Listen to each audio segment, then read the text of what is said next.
मतलब माझं हिच्याशी बोलणं खूप स्टार्टिंग पासून एवढं नव्हतं. नंतर नंतर मग थोडं थोडं व्हायला लागलं. म्हणजे 10-15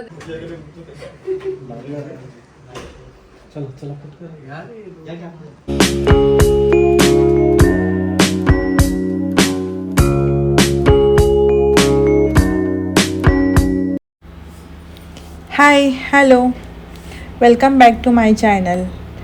आज माझा ऑफिसचा लास्ट डे होता. 2 मंथ्स नोटीस पिरियड होती आणि आज शेवटी तो लास्ट डे आला. आणि सगळ्यात मोठी गोष्ट म्हणजे माझे 2 इयर्स कंप्लीट व्हायला फक्त 2 मंथ बाकी होते. पण तरीही मी हा डिसिजन घेतला. म्हणून मला वाटलं होतं की हा मोमेंट थोडा कॅप्चर करून ठेवावा, म्हणून मी हा व्हिडिओ शूट केला आहे. खरं सांगायचं तर थोडं इमोशनल पण वाटतं आहे, कारण इथून एक चॅप्टर संपत होता. माझ्या ऑफिसची टाईम 10 ते 7 होतं आणि घरापासून अगदी 20 मिनिटाच्या अंतरावरती ऑफिस होतं. म्हणून मी रोज गाडी घेऊनच जायचे. मॉर्निंगला आरामात जायचं आणि इव्हनिंगला पण आरामात यायचं. एकदम कम्फर्टेबल होतं सर्व. आज सकाळी उठल्यावर वेगळीच फिलिंग होती. मनात सतत चालू होतं आज शेवटचा दिवस आहे. थोडी भीती होती पण वाटत होतं. आणि मजेशीर ही गोष्ट म्हणजे जेव्हा मी पहिल्यांदा इथे इंटरव्ह्यूला आले होते तेव्हा मला अशीच फिलिंग आली होती आणि आज तसंच काहीतरी पुन्हा फील होत आहे. पण आज लास्ट डे असतानाही माझ्याकडे खूप काम होतं, कारण काही गोष्टी प्रोडक्शनवर जायच्या होत्या. आता सगळ्यांची डेव्हलपमेंट मीच केली होती म्हणून मलाच करायचं होतं. हँडओव्हर प्रोसेस पण चालू होती. टीमला सर्व प्रॉपरली समजून द्यायचं होतं, म्हणून मी आज मॉर्निंगला लवकरच ऑफिसला गेले होते. पण लवकर गेल्यावरही काम काही संपेना. माझ्याकडे अकाउंट मॉड्यूल्स होतं आणि ती पूर्णपणे मी हँडल करत होती, म्हणून जबाबदारी खूप होती आणि प्रॉपर हँडओव्हर देणे खूप इम्पॉर्टंट होतं. एकीकडे लास्ट डे आणि दुसरीकडे जबाबदारी. टीमला हँडओव्हर देण्यासाठी मीटिंगसुद्धा होती. टीम लिडरची पण मीटिंगसुद्धा होती. काही इंटरव्ह्यूज पण घ्यायचे होते. त्यातच मला इंटरव्ह्यूचे पेपरसुद्धा चेक करायचे होते आणि इंटरव्ह्यू घ्यायलासुद्धा बसायचं होतं. इथेच माझा जवळपास 1-2 तास गेला होता. काही इश्यूज होते ते रिझॉल्व करायचे होते. काही स्टेजिंग ते प्रोडक्शन ते सगळं चेक करायचं होतं. इतकं सगळं काम करताना कधी वेळ कसा गेला कळलंच नाही. एकीकडे काम कंप्लीट करण्याची घाई होती आणि दुसरीकडे मनात सतत चालू होतं की हा माझा शेवटचा दिवस आहे. सिस्टमवर काम करतानाही वारंवार असंच वाटत होतं की ही कदाचित शेवटची वेळ आहे इथे बसून काम करण्याची. हे सगळं करत असताना टीमने मला सेलिब्रेशनसाठी बोलवलं.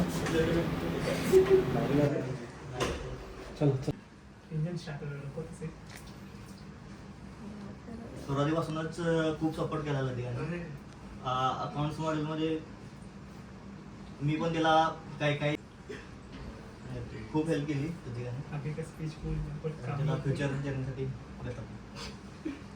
जब लतिका ज्वाइन की थी स्टार्टिंग में मेरे बाजू में आके बैठी थी. इनको 4.5 साल का एक्सपीरियंस था और हम लोग को आइडिया नहीं थी कि मतलब मैम को कितना एक्सपीरियंस है, क्या है क्या नहीं है. फिर मैम बाजू में आके बैठी तो कभी कभी मैं थोड़ा रूडली बोल देता, कुछ भी बोल देता. मैम ने कभी ऐसा जज नहीं किया मेरे को उस पर. और मेरी बात मतलब जो कोडिंग रिलेटेड वर्क है मैं बोलता था, सजेशन देता था, वो सुनती थी और मेरी भी हेल्प करती थी. मेरे को भी अलग अलग सजेशन देती थी टेक्नोलॉजी में कैसे काम करे, कैसे शिफ्ट करे, दूसरी जगह कैसे काम होता है. मेरे लिए वो टाइम पे वो सब कुछ नया था. सो मैम ने उसमें मेरी बहुत हेल्प की वो सब चीज़ में और खुद भी ग्रो किया, मेरे को भी ग्रो होने में हेल्प किया. So thank you ma'am.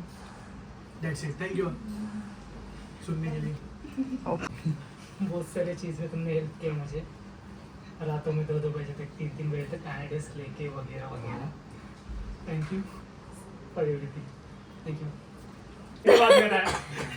मतलब माझं हिच्याशी बोलणं खूप स्टार्टिंग पासून एवढं नव्हतं. नंतर नंतर मग थोडं थोडं व्हायला लागलं. म्हणजे 10-15 दिवसात थोडं जास्त.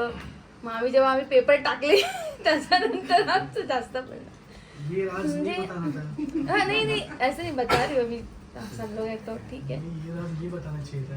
तो तुला ऑल द बेस्ट. चांगलं म्हणजे लग्न वगैरे झाल्यानंतर चांगल्या ठिकाणी जॉब कर फ्युचरसाठी. हा जमलं तर.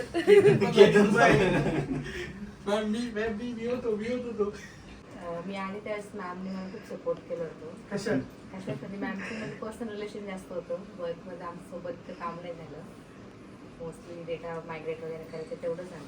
पण मॅम मला खूप समजून सांगायचे असं काम कर तसं काम कर वेगळं. दूर टेस्ट काय बोलणार ना तुम्ही गेलात कसं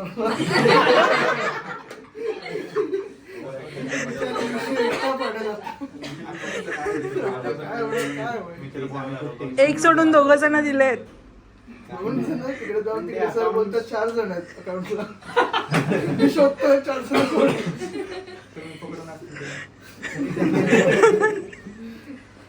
मी थँक्स म्हणेन तुम्हाला की अकाउंटचं नॉलेज बरंच तुमच्याकडून भेटलं मला.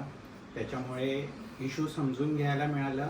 नंतर इश्यू कसे रिझॉल्व्ह होतील तेही समजून घ्यायला मिळालं आणि त्यामुळे नॉलेज वाढत गेलं अकाउंट्सबद्दल. तर त्यासाठी मी थँक्स म्हणेन. तुम्ही बस थँक्यू सो मच सर्वांना आणि ऑल द बेस्ट. असंच राहा. रेफरन्स कोणाकोणाची दिशी सर्वांचे देते ना रेफरन्स. नको नको. नंतर एक्झिट इंटरव्ह्यू पण अटेंड करायचं होतं.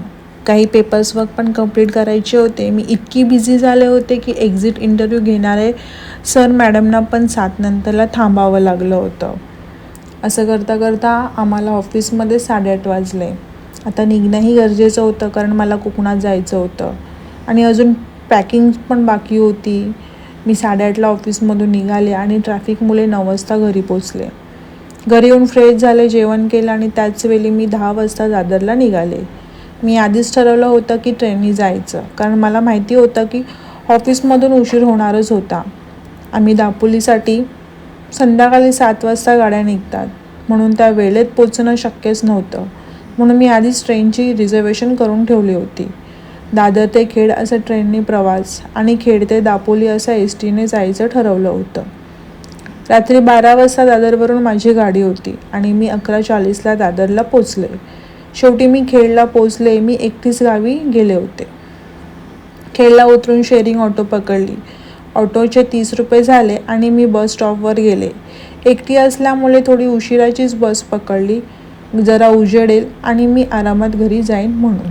मग AC बस आली. मी बसमध्ये बसले. फक्त 31 रुपयाचंच तिकीट होतं. सकाळी खेडमधून पहिली ST 5:30ला असते आणि दर अर्ध्या तासाने गाड्या असतात. पण मी 5:30ची न घेता 6 वाजता ST पकडली आणि साधारण 7 वाजता मी माझ्या गावात पोचले. खरं तर आम्ही शक्यतो ट्रेनचा प्रवास टाळतो कारण ती थोडा उलटंसुलटं पडतं आम्हाला. बसमधून उतरून थोडं चालत शेवटी मी घरी पोचले. घरी आल्यावर कळलं की आज गावची जत्रा आहे. मी आणि माझी काकी आम्ही जत्रेला जायला निघालो. गावात आमचं मंदिर आहे, ग्रामदेवता आई माणाई देवी. तिचं दर्शन घेतलं. मंदिराच्या बाहेर खूप साऱ्या लहान मुलांसाठी दुकानं होती. खेळणी खाऊ सगळं खूप छान दिसत होतं. खूप वर्षांनी, जवळजवळ 9 ते 10 वर्षांनी मी ही जत्रा पाहिली. एकीकडे ऑफिसचा लास्ट डे आणि दुसरीकडे गावी येणं. खरंच हा सगळा प्रवास खूप स्पेशल होता. पण हा डिसिजन सोपा नव्हता. पण कधी कधी रिस्क घ्यावाच लागतं. मी पुढे काय करणार आहे, जॉब परत करणार आहे का की काहीतरी वेगळं, हे सगळं तुम्हाला पुढच्या व्हिडिओमध्ये कळेल. चला तर भेटूया पुढच्या व्हिडिओमध्ये. बाय.